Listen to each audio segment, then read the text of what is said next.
क्या हो तुम? तुम्हारा वजूद क्या है? जीरो, सिर्फ और सिर्फ जीरो। जब तक किसी अंक के साथ नहीं लगता उसकी कीमत कुछ भी नहीं होती। हमेशा की तरह आज फिर नीलेश कृतिका के आत्मसम्मान को छलनी कर रहा था। नीलेश यार, सबके सामने तो तमीज से बात कर भाभी से। उसके दोस्त वरुण ने उसे समझाया। ये इसी लायक है यार, जब से मेरी जिंदगी में आई है तब से जिंदगी खराब कर रखी है इस औरत ने।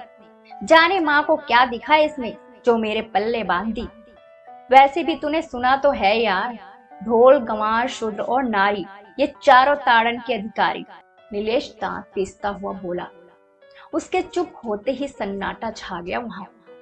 अक्सर ऐसा ही सन्नाटा पसर जाता था जब नीलेश कृतिका पर गुस्सा होता था, पर तब बीच बीच में कृतिका की सिसकियों की आवाज उस सन्नाटे को तोड़ती थी।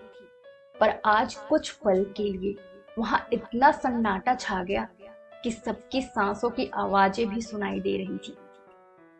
इससे पहले कि इस सन्नाटे को चीरते हुए नीलेश फिर से कृतिका के आत्मसम्मान को छलनी करे, चलिए आपको थोड़ा सा अतीत में ले चलती हूँ और कृतिका तथा नीलेश की शादी के बारे में बताती हूँ।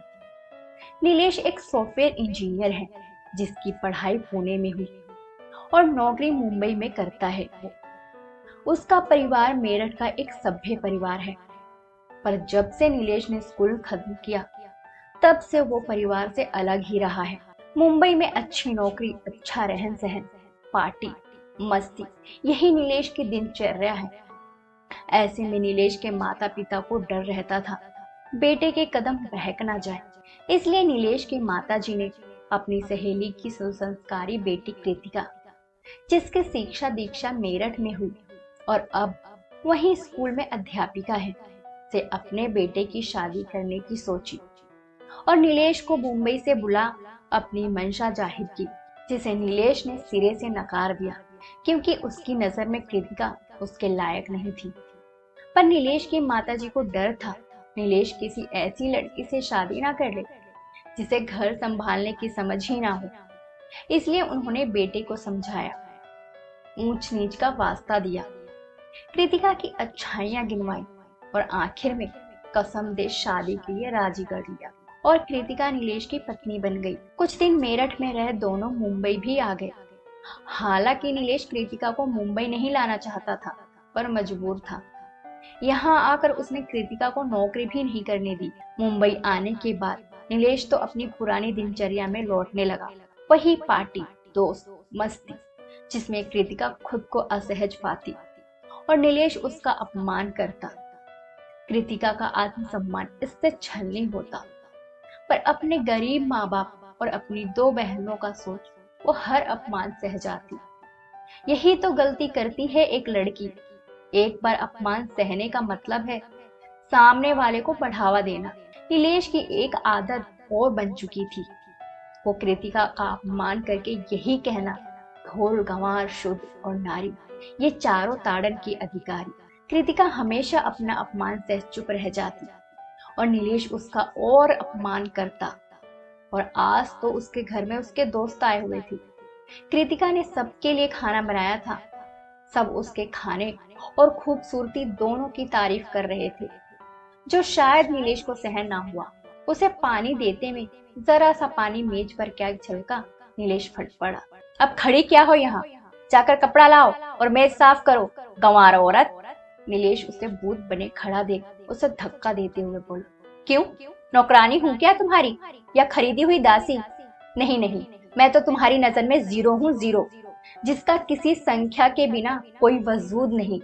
मतलब तुम्हारे बिना मेरा कोई वजूद नहीं, यही सोचना है ना तुम्हारा? तो मिस्टर नीलेश, एक बहुत कामयाब सॉफ्टवेयर इंजीनियर, इतना तो जानते ही होंगे कि जीरो जिसके साथ लगता है वह उस संख्या की कीमत 10 गुना बढ़ा देता है। आज कृतिका का सब्र जवाब दे गया, क्योंकि अब तक उसका आत्मसम्मान बंद घर में छलनी होता था, पर अब पानी सिर से ऊपर चला गया था। क्या बकवास कर रही हो? नीलेश गुस्से में चिल्लाया।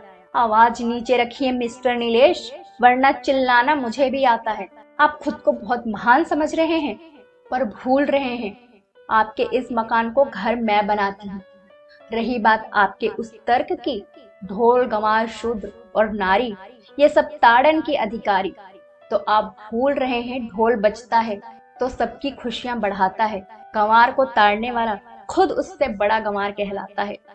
शूद्र औरों को सफाई से रखना सिखाता है और नारी वो तो जननी है, उससे ही मानव अस्तित्व है। उसकी ताड़ना करके क्या आप महान काम कर रहे हैं? नहीं मिस्टर नीलेश, आप ऐसा करके खुद को जन्म देने वाली कोक, आपकी कलाई पर बांधने वाली राखी का अपमान कर रहे हैं। आपकी नजर में नारी का कोई वजूद नहीं है। ये हम नारियों के नहीं, आपके लिए अफसोस की बात है, क्योंकि नारी बिन आपका कोई वजूद नहीं। समझे आप? आपकी नजर में आपकी बहुत वैल्यू है। आप रहिए अपनी वैल्यू के साथ इस घर में। मेरी आपसे मुलाकात अब कोर्ट में होगी। ये बोल कृतिका वहां से अपने कमरे में आ गई। उसे सामान जो पैक करना था अपना, नीलेश और सभी मेहमान हक्के बक्के रह गए। नीलेश को बिल्कुल भी उम्मीद नहीं थी कृतिका ऐसा भी कोई कदम उठा सकती है। इधर कृतिका आज सुबह नहीं रही थी, बल्कि वो आत्मविश्वास से भरी थी। आज उसके दिल में सुकून था, अपना आत्मसम्मान बचाने का सुकून, एक ऐसे रिश्ते को ठोकर मारने का सुकून जिसमें उसे सिवाय बेइज्जती के कुछ नहीं मिला। दोस्तों, अक्सर ऐसा होता है, बेटे के माँ बाप जबरदस्ती बेटे को किसी रिश्ते में बांध देते हैं, जिसका खामियाजा सारी जिंदगी वो मासूम लड़की भुगतती है, जो अपना सब छोड़ कितने सपने सजा नए बंधन में बंधती है। ऐसे लड़के अपने माँ बाप का गुस्सा अपनी पत्नी पर निकालते हैं। क्यों नहीं वो अपने माँ बाप के सामने ही अपनी बात नहीं रख पाते? क्यों नहीं उनके माँ बाप समझ पाते कुछ रिश्ते जबरदस्ती नहीं निभाए जाते? और खुद लड़की क्यों अपमान सहती है? क्या कोई रिश्ता अपने आत्मसम्मान से बड़ा होता है? क्या फायदा ऐसे रिश्ते में रहने से जहाँ पल पल अपने वजूद को छलनी होते देखना पड़े?